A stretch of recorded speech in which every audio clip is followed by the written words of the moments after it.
Okay, step 8 of the fuselage here on page 25-3 says that we're supposed to disassemble all the parts, deburr all the rough parts, because there is some rough parts. So I'm gonna do some good thorough passes on this because it is rough, and then use a unibit, which I have my trusty unibit right here, to upsize these two holes up here. So upsize it to what size though? The guy in the hangar next to me just came in, so that's the hangar door closing that you're hearing. I don't know if you can hear it or not. I think you can. Anyways, let's see. Do machine countersink all the nut plates attach holes for the, I already did that. Using a unibit, enlarge the snap bushing holes to fit the 104CL section,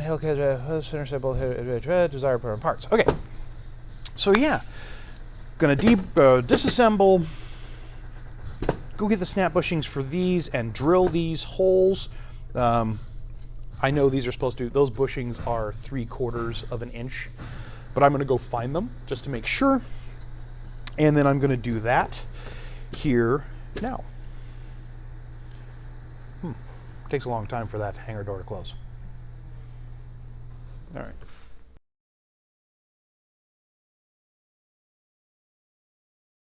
If you're going to get a cordless drill, I recommend getting a really good one. I had a really good DeWalt cordless, and the problem is it's my shop drill at home. I really like it a lot. I need to get another one. That little Ryobi was a gift. It was given to me from someone, and good intentions, not a drill I would have purchased. And that's not to bash it. It's just really meant for very small stuff. It's not meant for anything big. So sometimes it just can't pull its weight. So get good equipment. All right, so I'll put the question up here while he works in the background, but the question is, the process of building an aircraft strikes me as a process that can be very frustrating. How do you remain calm during those moments? It's a really good question. So there are times when you're gonna get out here and you're gonna go start working on something and just everything goes wrong, right?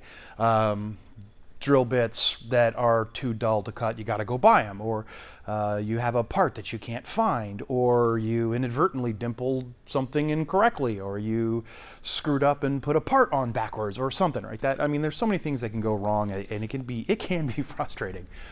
Having said that, I think it's how you personally internalize that frustration and deal with that frustration. I mean, everyone does it differently.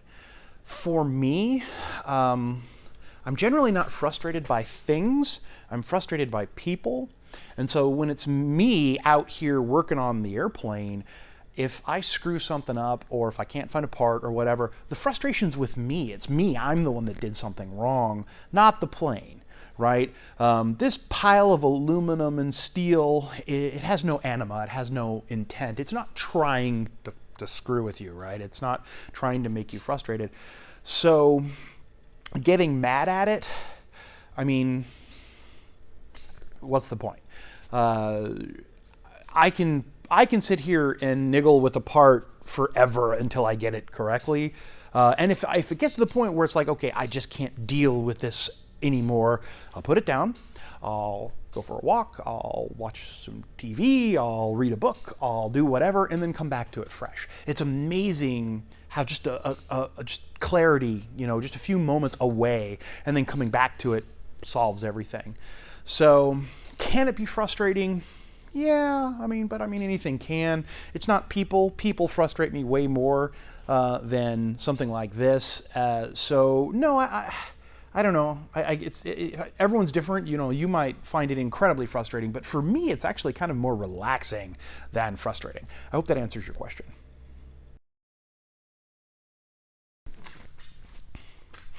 Okay, so I'm gonna need to change to a different yoke. So the nice thing about the squeezer is it has lots of different yokes. Now I have this guy, and it's meant to, you know, it's got this curve on here. It's meant to get over the bar.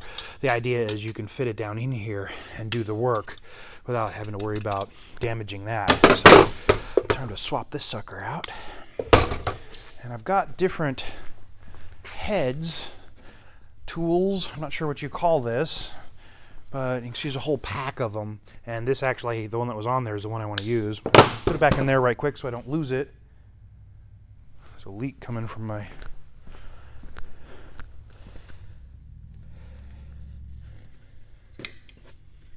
my regulator's leaking. Huh, great. It's always something. All right, so swap this guy out. It's real simple. These are just hand tighten bolts on here, and it just pops right off. And the other one pops right on. There's no sense in cranking these down tight. I see people get out the pliers and crank these down like you wouldn't believe. There's just no point. It doesn't move. Finger tight's all you need, and done. Easy peasy. Where is it? Let's see. There. So one side will have the head-shaped tool, and the other side will have a flat. Also, I have on here, this is a finger adjustable screw set. You just screw it up and down. Normally with these, they send you with a bunch of shims. Shims are just washers. And the shim system sucks. So this is a much better system. So you can just screw it up and down. Again, finger. You don't need a tool. You can just do it entirely with your hands. And there you go. And generally speaking, the way I initially test is I'll look at it, I'll close it, and I'll put a piece in there just to see how far. You want it to be, initially what I've learned is 3 to 4 times the thickness of this piece, which is under compressing the rivet. Then you can adjust up to compress it a little more, you know, on a second hit. If you over compress it the first time, you can't undo it. So it's always better to underdo it and then step up versus the other way. That's my opinion. So with that, let's do one right quick and see if we're even remotely close. Put this sucker through here like so, line it up, and there we go. So you can see the first one, there's the head, and there's the bottom. Now let me see if I got close. I've got these test tools, which are simple aluminum, bent aluminum testers.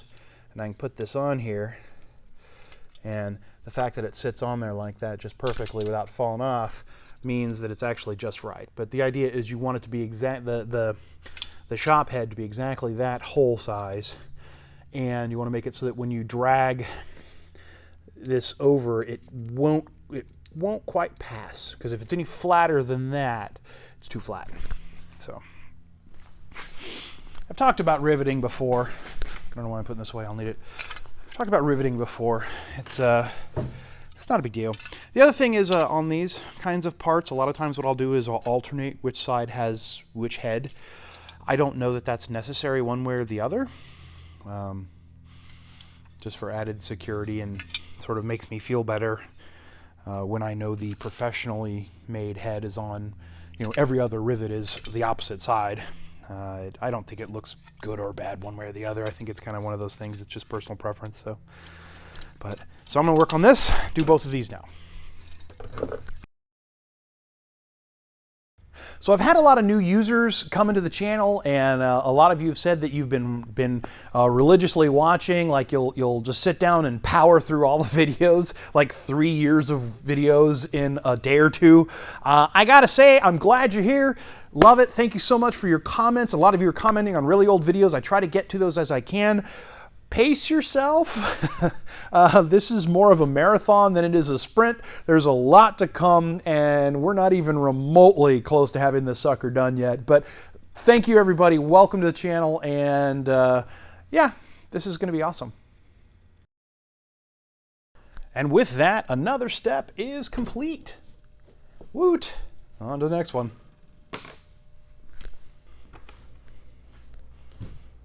So step 2 is going to be about, I'm pretty sure, nut plates. Let's see. Yes. So we're going to cleco the nut plates into the these upper flanges of these seat rail supports and rivet them in place. So I've got all my nut plates right here. I'm going to put a bunch on here. Now these are going to be the much smaller AN 426, probably 3-4s. Yep, 3-4s. You do it long enough, you start figuring this out. And there's going to be a bunch per side. It's going to be a little awkward, but thankfully the trusty squeezer is here to save the day. So, gonna do that now. Now we have 4, right? 4, 1, 2, 3, 4. 4 per side, and then per thing. So a total of 16 nut plates that we're about to put on here for this step. So here we go. Okay, so you can see here after a little bit of testing and finagling to get this correct, I've got the first one in here. It's nice and flush, and I used my rivet tester here to test it on the back end. It looks good. I decided to do from the back part of the flange going forward, so I'm doing that backmost one first, and then I'll flip over here and do the one on this end because it's the farthest against this far wall, and because these rivets are so close together, they could easily kind of interfere with one another. If I try to do these two in the center first, these two outer holes would actually interfere with the innermost rivets. Kind of hard to explain, or possibly interfere, not necessarily. So that's why I'm doing it the outer two, and then I'll do the inner two. So, but yep, looks like it came through just fine. Now I'm going to do all the rest of them. Fun.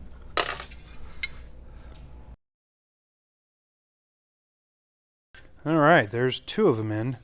Now I'm going to go do the inner ones, which are switching to the other rivet type. And I thought I would ramble at you while I work, because it's what I do. I had someone ask me just the other day what Vans thinks of my efforts and how much they're paying me to do this. The answer is nothing. Well, the answer is I don't know. I've always wondered what Vans thinks of my efforts because, you know, I try to be brutally honest. You know, if I see something's good, I'll say it's good. If I see something's bad, I'll say it's bad. I don't know if they appreciate that. I don't think I've ever been intentionally negative just for the sake of being negative. I've tried to give them a little bit of, you know, power over the messaging. Hang on one sec here. You know, I've reached out to them and said, hey, you know, work with me and we can do this thing together. You know, you guys can sponsor, maybe give me some discount on the kit or something like that, or pay me. And I mean, I think giving me discounts on the kit would be, you know, pretty valuable for them because they got a lot of eyes that see this stuff, and I know a lot of people are buying the kit because of what I'm doing here. But no, they don't pay me. I don't get any remuneration at all from Vans, in fact, other other than the $100 that I would get if you guys were to order a kit. And so this is where I'm gonna pimp at you ordering one of those kits. If you are thinking about building a plane, you can. Like I said, if I can do it, and I say this all the time, you know, I'm an idiot. If I can do it, you can. And I really mean that. I'm not pandering. This is not hard. It's just, think of it as the most challenging IKEA piece of furniture ever, because that's all it is. Yeah, you can totally do it. If I can do it, you can do it. But no, Vans doesn't pay me. They don't remunerate me at all. And like I said, I've always had kind of a little bit of a fear that I kind of upset them. way back when I posted some of my, brutally honest rants about the company. Most of them were fairly positive. I mean, I can't think of anything that I said that was negative or brutally negative. I still recommend them, so I don't know. I don't know if they might hate me. I don't know. And actually, that's interesting. If anyone knows anyone at Vans, or if any Vans employee is watching, send me an email if you don't want to comment, or comment down below and say, yeah, you're doing a good job. No, we hate you. That would be good information. Or if you have advice, God, if you have suggestions, please make it. Don't hesitate. I think it's for the betterment of the community as a whole, as well as maybe keeping me from killing myself. That would be great. So yeah, I don't think there's much chance of that. But if you would be so kind as to comment about what's going on, if I'm doing anything right, doing anything wrong, the general feel about what I'm doing at Vans, it would probably make me feel better. And if you don't want to comment down below, like I said, send me an email or a direct message, and I will not report who you are. I will keep it 100% anonymous, because I can understand how you could put yourself out on a limb and get in trouble that way. I don't want that to happen to anybody. But anyways, yeah, sorry. I will ramble at you if you let me. This is a long process, and sometimes you just need to talk. And I'm out here by myself, so yeah. All right. This thing is not going to build itself.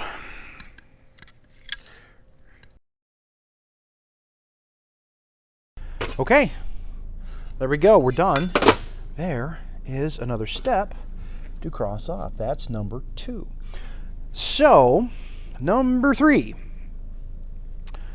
Let's see, number 3, rivet the nut plates into the inboard flange of the 104 C and L center subsections per the callout in figure 2. All right. So that's these guys.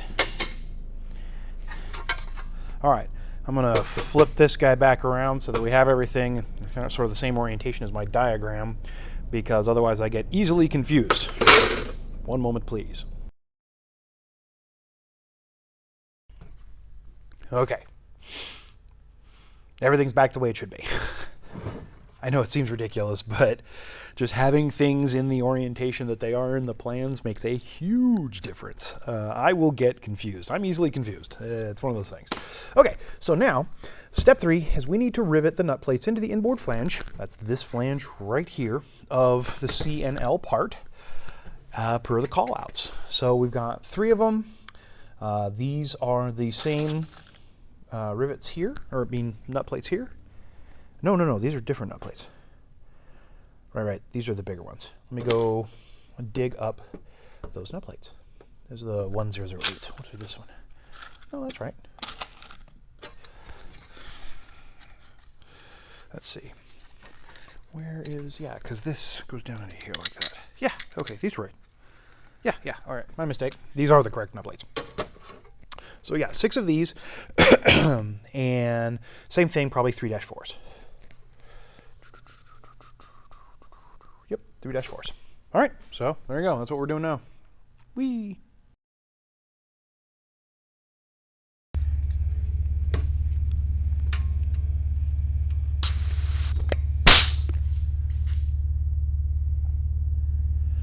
I don't know if y'all can hear that. So an airplane just started up on the other side of these hangars, and everything in here is vibrating. It's got just the right resonance to cause, now it's moving off, but like my empennage, things in my empennage were vibrating. I could hear vibration over in my wings. Everything was vibrating, which really, it really kind of points to the whole, vibration, resonance vibration is a real thing, and why you have to be careful when you're riveting and you're deburring and all that stuff, because that vibration over the life of the aircraft is what causes failures. It's a good guttural sound. Listen to it. Sexy. See, that to me sounds better than a sports car any day. Anyway, I just thought it was interesting. Speaking of sexy sounding engines, I've had a lot of people, that was a terrible segue. I've had a lot of people ask me whether or not I would consider putting in one of those, the Chevy LS3 engines into the RV-10. I've reached out to a lot of people and I've done a lot of research. I think that there have been a lot of advances and a lot of good ideas and implementations of that engine, but I don't know if it's right for me. Frankly, I'm very ignorant when it comes to automobile engines, and as one person who's been building planes for a very long time described it to me, you would not put an automobile engine in an airplane for the same reason you would not put an airplane engine into an automobile. It's not what they were meant to do.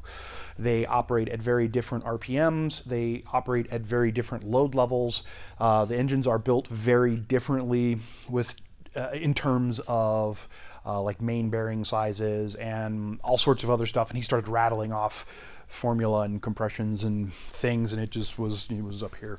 Long story short is probably not. I don't think I will. I looked at it really hard because, I mean, honestly, an LS3 is way cheaper than an 0540 or IO540, but I don't think I can do it. Safety is super important for me, and I trust the 0540, which is an engine that has been around for a very long time. It is dead simple, stupid. Dead, stupid, simple, whatever. It's super simple, and whereas, you know, an automobile engine, it, you know, they are as performant maybe, but I worry about longevity, again, main bearings and other things that make sense, good sense why that's not the right thing, especially if you consider the loads that we talk about, you know, you driving down your road. As it was explained to me, and I could be wrong here, feel free to comment down below. I'd love to hear your feedback, but as it was explained to me, your load at, you know, driving down the road is at 20 or 30% at most in your car, whereas an aircraft engine is designed to operate at much higher loads for much longer periods at a much lower RPM. So even though you may be able to get a lot more RPMs out of a car engine, and you don't actually take it there, you keep it at a lower RPM, it still puts a lot of load and a lot of strain on the engine. They don't last as long. So anyways, long story short, yes, I've thought about it, I've looked into it. Am I going to do it? Nah, probably not. All right, I'm going to bring you out to date. I have no idea how much footage I just lost. Apparently we had a little mismanagement snafu between my phone and the GoPro, so sorry. Basically where we are now is I've gone through and I've clecoed and bolted these two center support sections into place to this center piece. I am now going to go through, and the stiffeners that are on either end, we're going to rivet those in place, and these two seat supports. The rivets over here are going to be real easy to use the squeezer for the stiffeners, but over here we're going to have to actually use a buck and bar, and it'll be interesting. I might have to use an angle, the angle head to get around some of this, so, or buck from the other side and rivet from this side. So that's what's coming here now on this piece. Now what's interesting is, I'm not sure, maybe I misread, but I only installed 2 bolts or screws in each side of this, but I think each side of the forward center section subassembly. So step 5 actually says bolt the mid-seat rail support subassemblies, that's these guys, to the center section bulkhead, that's this guy. Install 2 screws on each side of the forward center section assembly as shown. 2 screws. Well, I did. I installed 2 screws. It's these guys right here. But there's actually 4. There's 2 more down here. So that makes me think it meant 2 screws on each side, not 2 screws on each side of this way and this way. So I'm going to go ahead and install 2 more bolts basically down here, or 4 more bolts rather down here, because that makes sense. I think I'm misinterpreting what this says. And I looked ahead and I didn't see anywhere else where it says to do that. So I think that I need to go ahead and add 4 more bolts. So I'm going to do that, and then I'm going to go through and rivet everything, and I'm hoping that we didn't lose a whole shitload of footage. If we did, sorry. So I found a fun inconsistency.